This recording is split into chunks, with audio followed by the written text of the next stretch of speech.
Assalamualaikum warahmatullahi wabarakatuh. Halo teman-teman, perkenalkan kita dari kelompok I, akuntansi dasar 2. Aku Amanda. Saya Nabila Nurhaliza. Kita dari program studi akuntansi Fakultas Ekonomi Bisnis Universitas Al-Azhar Indonesia. Kami akan mempresentasikan materi tentang laporan arus kas, metode tidak langsung yang bersumber dari buku Weijen Kimel Kieso, pengantar akuntansi 2 berbasis IFRS. Sebelumnya, apa sih laporan arus kas itu? Laporan arus kas atau Statement of Cash Flow adalah laporan yang mencerminkan kas atau tunai real sebuah perusahaan.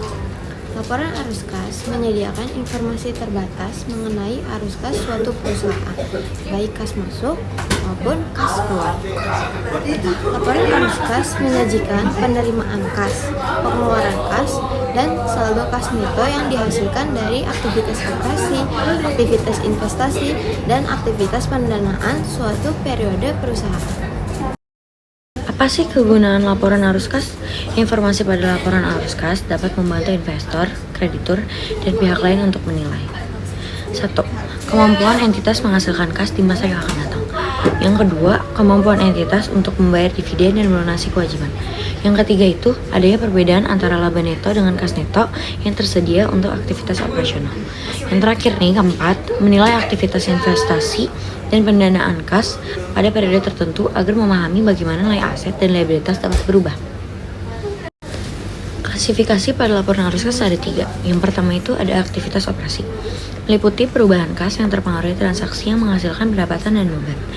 Yang kedua itu ada aktivitas investasi, meliputi perolehan dan pelepasan investasi tanah, meminjamkan uang dan menagih pinjaman. Terus yang ketiga itu ada aktivitas pendanaan, meliputi perolehan kas dan pinjaman pembayaran utang, perolehan kas dari pemegang saham, pembelian kembali saham, dan pembayaran dividen. Berikut ada daftar jenis arus kas masuk dan keluar. Karena tidak semua aktivitas signifikan perusahaan melibatkan kas, seperti 1. Pembelian aset menggunakan saham biasa, terus pembelian aset dengan utang, perubahan obligasi menjadi saham biasa, dan pertukaran aset publik, maka tidak dapat dilaporkan ke dalam laporan arus kas atas aktivitas signifikan dan aktivitas investasi yang tidak mempengaruhi kas, tetapi dilaporkan dalam catatan tersendiri atau laporan pendukung atas laporan keuangan.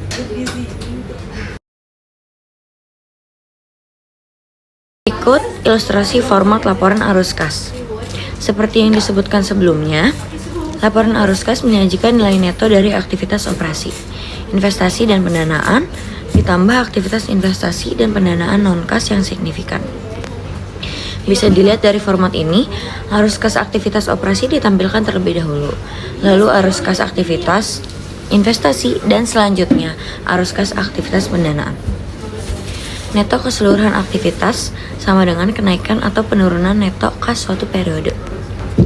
Nilai tersebut lalu dijumlah kas awal periode untuk dapat mengetahui nilai kas akhir periode dan harus balance dengan laporan posisi keuangan. Apa aja sih informasi yang diperlukan untuk menyusun laporan? Untuk menyusun laporan arus kas, informasi yang diperlukan yaitu 1. Laporan posisi keuangan komparatif.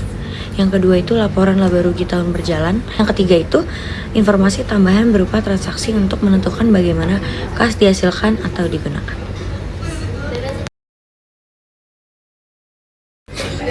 Terdapat 2 metode dalam pembuatan laporan arus kas, yaitu metode tidak langsung dan metode langsung. Metode tidak langsung adalah metode penyusunan laporan arus kas di mana laba netonya disesuaikan dengan item-item yang tidak mempengaruhi kas untuk menentukan kas neto yang diperoleh dari aktivitas operasi. Metode tidak langsung ini dipakai oleh sebagian besar perusahaan karena lebih mudah dan fokus pada perbedaan kas neto dan laba neto. Ada 3 langkah yang harus kita lakukan untuk menyusun laporan arus kas, yaitu langkah pertama, mengonversi laba neto atau net income dari basis akrual menjadi basis kas. Dengan cara apa? Yaitu pada aktivitas operasi menambahkan kembali beban non-kas seperti beban penyusutan, amortisasi, atau penghapusan. Lalu Analisis perubahan pada aset lancar dan liabilitas lancar. Apakah ada kenaikan atau penurunan? Langkah kedua, mengurangi keuntungan dan menambahkan kerugian yang berasal dari aktivitas investasi dan aktivitas pendanaan. Langkah ketiga, cek kesesuaian nilai kas. Apakah sama dengan laporan posisi keuangan? Di sini kami ada contoh soal menyusun laporan arus kas metode tidak langsung. Di soal berikut terdapat informasi berupa laporan posisi keuangan komparatif dan informasi tambahan yang menyediakan laba neto, beban penyusutan, dan informasi-informasi lainnya. Langkah pertama yaitu tulis nama company di paling atas. Nama laporan yang disusun yaitu laporan arus kas dan tanggal disusunnya laporan. Kemudian, seperti yang sudah dijelaskan di awal, kita akan menghitung aktivitas operasi terlebih dahulu, dimulai dari menulis net income sebesar 103.000. Lalu, beban depresiasi. Pada informasi tambahan, diketahui beban depresiasinya adalah 32.000, maka kita tulis juga. Kemudian, kita analisis aset lancar dan liabilitas lancarnya. Apakah ada kenaikan atau penurunan? Di sini terdapat kenaikan pada akun piutang usaha sebesar 14.000. Hasil itu didapat dari 85.000 dikurang 71.000. Kemudian ada penurunan pada akun persediaan sebesar 17.000. Hasil itu didapat dari 170.000 dikurang 187.000. Terakhir, ada penurunan pada akun utang usaha sebesar 12.000.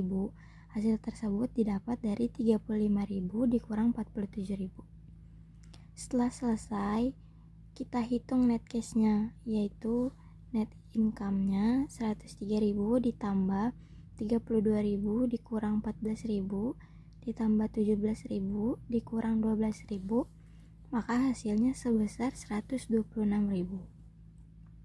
Kemudian lanjut pada aktivitas investasi. Pada informasi tambahan nomor 7 terdapat tanah dijual, maka hal itu mempengaruhi aktivitas investasi pada perusahaan. Kita tulis sale of land atau penjualan tanah sebesar 27.000. Kemudian pada informasi tambahan nomor 6 juga mempengaruhi aktivitas investasi. Maka pada laporan keuangan komparatif akun peralatan 260.000 dikurang 200.000 sama dengan 60.000. Kita hitung lagi net cash-nya yaitu 33.000 di dalam kurung. Terakhir, pada aktivitas financing, kita lihat pada informasi tambahan pada soal nomor 3, 4, dan 5. Itu merupakan aktivitas yang mempengaruhi aktivitas pendanaan. Maka kita tulis ketiganya. Lalu kita hitung lagi net cash-nya. 42.000 dikurang 45.000 dikurang 50.000 sama dengan 53.000 di dalam kurung. Setelah mendapat net cash dari ketiga aktivitas arus kas, maka kita jumlahkan 126.000 dikurang, karena 33.000 di dalam kurung maka dikurang 33.000 dikurang lagi 53.000. Kemudian kita jumlahkan dengan kas pada awal periode tahun 2013 yaitu 33.000. Maka hasil yang didapatkan adalah 73.000.